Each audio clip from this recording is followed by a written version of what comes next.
Assalamu alaikum. Welcome to our online classes from Civilized Education System, subject Geography for class 6 and 7. Today our topic is Physical States of the Earth. इसका जो first lecture है layers structures of the earth हमने आपको deliver कर दिया था।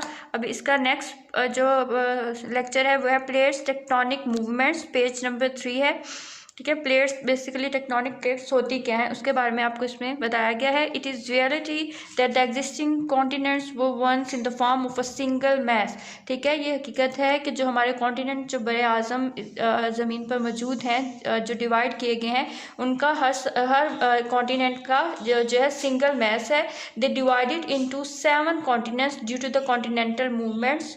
ठीक है, इनको 7 कॉन्टिनेंट 7 बड़े आज़मों में तकसीम किया जाता है उनकी कॉन्टिनेंटल मूवमेंट की वजह से।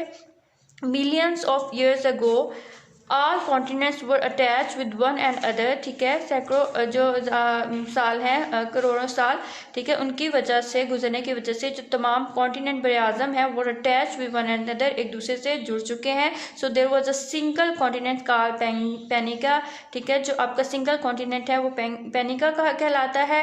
Gradually this big continent divide into small parts. ठीक है, आहिस्ता आहिस्ता ये जो बड़े बड़े कॉन्टिनेंट्स थे ये छोटे छोटे हिस्सों में तकसीम होने लगे, जिनको हम क्या कहते हैं, plates, which got the forms of present continents, जिनको मौजूदा बड़े आज़म कहा जाता है। अब हमारे पास टेक्टोनिक प्लेट्स होती क्या है और कितनी है। ठीक है, 7 मेजर टेक्टोनिक प्लेट्स हैं हमारे पास, 7 बड़ी टेक्टोनिक प्लेट्स हैं।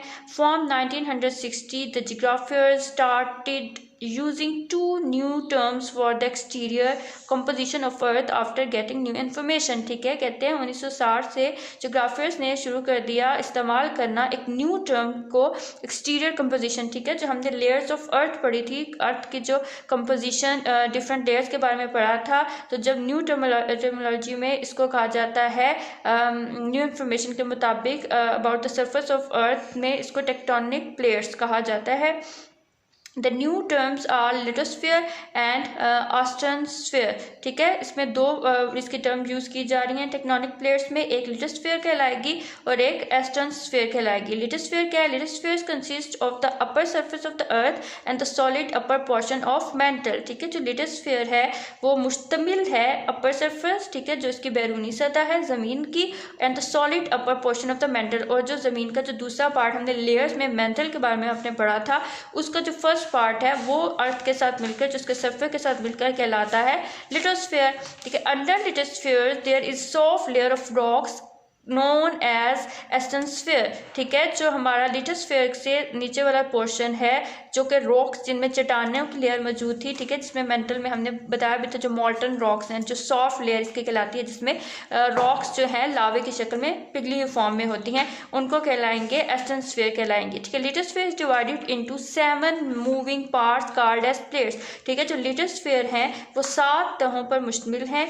कॉल्ड एज प्लेट्स, जिनको प्लेट्स कहा जाता है। The big plates of crust are following. ठीक है, ये क्रस्ट की जो प्लेट्स हैं इनके नेम हैं Pacific plate, southern American plate, ठीक है, north American plate, Eurasian plate, African plate, और फिर Australian plate, and the last one is Antarctica plate. अब आपको इस पे मैप जो शो हो रहा है, दिखाई दे रहा है, ठीक है, इस मैप में आपको प्लेट्स शो हो रही हैं। सबसे पहले देखें, नॉर्थ अमेरिकन प्लेट का ये पोर्शन आपका नॉर्थ अमेरिकन प्लेट है। नेक्स्ट में पैसिफिक ओशन प्लेट, ठीक है, फिर साउथ अमेरिकन प्लेट, फिर अफ्रीकन प्लेट का ये पार्ट है। ठीक है, अमेरिकन प्लेट, ये जो ब्लू लाइट से कलर आपको ग्रे फॉर्म में आपको नज़र आ रहा है, ये अमेरिकन प्लेट कहलाएगी, अंटार्कटिका प्लेट कहलाएगी, और ये ऑस्ट्रेलियन प्लेट, फिर ये यूरेशियन प्लेट। ठीक है, ये आपको map of the 7 big plates of the world है। होप सो आपको प्लेट्स का ये जो लेक्चर है ये अच्छे से समझ आ गया होगा। नेक्स्ट लेक्चर हम आपको नेक्स्ट स्टेट में डिलीवर कर देंगे। टिल देन अल्लाह हाफिज़।